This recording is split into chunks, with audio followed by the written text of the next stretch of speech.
Well, welcome. I'm very excited for our talk today. I'm here with Simon Morris. I'll let you introduce yourself and tell everyone what you do. Sure, thank you for having me. So yes, Simon Morris. I am Vice President of International Marketing at Adobe, which is basically EMEA, Asia Pacific, and Latin America, running the marketing teams across those regions.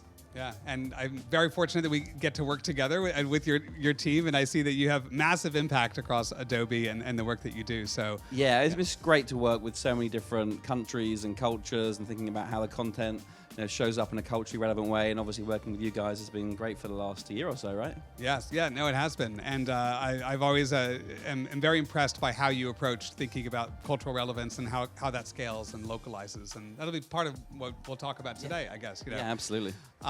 So we're here at Sport Beach, and sport is a huge topic of conversation here, but also a huge part of an effort with Adobe. And it's I think we can all agree that sport is kind of one of the most globally unifying cultural forces out there right now. And Adobe has done a lot of partnerships with different sports clubs, right? From Real Madrid to the NFL with the Adobe Women's FA Cup. So I'm curious to hear what has inspired some of those partnerships. Sure. So firstly, for me personally, I'm a massive sports fan. So bringing together kind of creativity and sports is like a perfect mix for myself. But I think Adobe's always had kind of a long history of thinking about how do we empower and enable creativity for all. And we've often thought about what are the right passion points to connect with. So we've worked in kind of film and music and art and fashion. And I think the last few years we've really been focused on sport. We see that there are so many emotions and incredible stories to share in sport. And so, working with some of the clubs that you mentioned to really think about how do we bring those stories to life? How do we think about kind of reinventing fan engagement? Because that's what the clubs are thinking about. How do they connect with their fans? Whether they be, in the stadium, outside of the stadium. You mentioned, anything from the Real Madrid, who obviously have a global fan base, hundreds of millions of fans around the world, but all the way down to the Adobe Women's FA Cup, which is about, the 500 plus clubs from across the UK that enter the competition in the first qualifying round. 80% of them are amateur. So very different types of challenges they face, but helping them bring those stories to life has been really inspiring. Yeah, no, I love that. I mean, we're talking about sports, but you're talking also about the individuals, the actual athletes, and as well as the fan bases and the fandoms around that, which I think is so unique. And I think on the surface, many people might look at, well, Adobe and sports, like that. Why does that make sense? But I think you're really contextualizing it in a great way. But I guess as a follow-up to that, I'm curious, what have you seen? A lot of the work that you do with athletes and with fandoms and with the different teams is you're giving them the tools to tell their own stories, right? And so I'm curious, what have you seen happen? What happens when you give those athletes and fans those tools?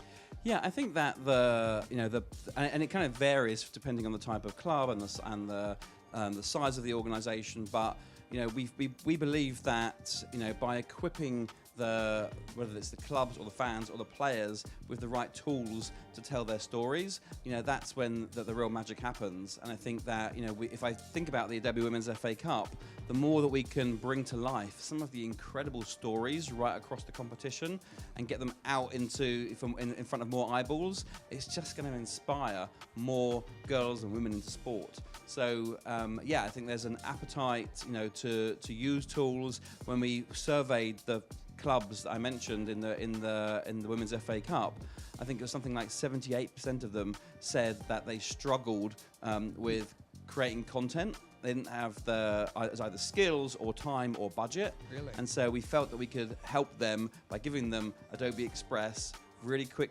a tool for them to use to create standout content. Gave them some training, and now we have hundreds of clubs now using Adobe Express to create standout content, whether it be highlighting their players, promoting the training, match day programs, merchandise, and it's really game changing for those clubs. Yeah, I love it, game changing. Yeah. But Adobe Express definitely seems like the obvious solution. It's I use it all the time, and it's such an accessible tool, but you can create such great work with it, and it's exciting to see. I've seen a lot of the work that's come with the athletes and the fans too, and it's really it's inspiring to see what people can do when they're given a tool that kind of unlocks a lot of creativity for them. Yeah, absolutely. And obviously, you know, we believe that kind of Adobe is uniquely positioned to bring like creativity and marketing and AI together in a way that really unlocks incredible storytelling, enables brands to build to bring kind of data and content and journeys together to drive incredible experiences for their customers, their fans, in a country, around the world. Yeah. So I love all the conversation around fans. You know, we're always talking movers and shakers about building fandoms, and you know, building within communities passionate fandoms who love, whether it's a sports team or a brand, right? And I think, you know, we're seeing that Gen Z and Gen Alpha, these younger consumers, are really reshaping what it means to be a fan. And I think that's happening in the landscape of social media and how and the places that they're expressing themselves. So, you know, I'm curious to hear from you. You're doing a lot of work with fans. You know, what does the future of fan engagement look like to you, and how do you see Adobe playing a huge role in shaping that? Yeah, I think that what we're seeing is that, you know, fans are and kind of consumers in general expect personalized experiences. They expect you as a brand or as a club to understand your, you know, where you are, what you care about, and they expect you to serve up relevant content. Obviously, you know, reaching a fan in the stadium is going to be a different experience to engaging with someone who could be in a different continent altogether. So serving up the right content at the right time, understanding that fan and that persona is just an expectation now. Like, fans want to be treated as individuals and served up personalized content. So working with some of the brands that you mentioned to deliver that kind of fan engagement or personalization at scale is really important. And to do that, obviously it's on the brands to really think about, how do I get that kind of data? How do I make sure I've got a unified view of the customer? How do I make sure that I'm able to create content at scale? And then how do I make sure that I'm building the right journeys? So building that all, or, you know, bring that all together. We talk about customer experience orchestration, because that's what fans are expecting. And the more that you can deliver that personalized experience and relevant content at the right time, the more engagement you're going to get for the fan. And then, you know, when you start to, you know, build templates, like on-brand templates in Adobe Express for fans to be able to quickly use to express their fandom or to demonstrate. Participate in that as yeah, well they get now. involved, exactly, and they share that, you know, and they share some great content, which again is what the brands want to see. They want to see their fans engaging with their club, however they want to do so. I love that. I mean, fandom, as you know, it's a very personal experience, right? You relate as a fan, and it's a very personal thing for you. But it's also very inclusive. You're part of something bigger. Yeah. And I like what you're talking about, how the technology actually enables for both, right? You are enabling that personal self-expression when people use the tools, but they can be part of something bigger when you share those templates and things. Yeah, so. Exactly. And we talk a lot about like co-creation and collaboration between enabling that between the fans and the clubs and the players. And that's when, you know, the real magic happens, when you equip the fans to create great content. They share it and post it. Other fans see that, they want to kind of get involved as well. So yeah, absolutely. Co-creation and collaboration is really important for us. Yeah, and you touched on it a little bit, but I'm curious to hear more. I mean, obviously Adobe is at the forefront of AI-powered creativity. You're leading the charge in many, many ways. What role does AI play in this kind of fan-led storytelling?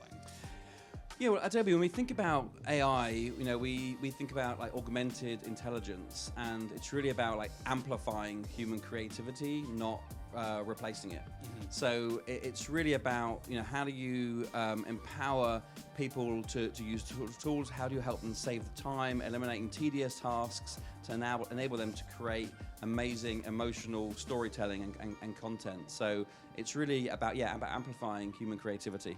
I think that's such a great note to end on, and really, you know, Adobe and Adobe's use of AI is about amplifying that creativity. So thank you for sharing this with me and Pleasure. talking Thanks about for having me. sports and fandom, and great to connect. Awesome, thank you. All right. Thank you.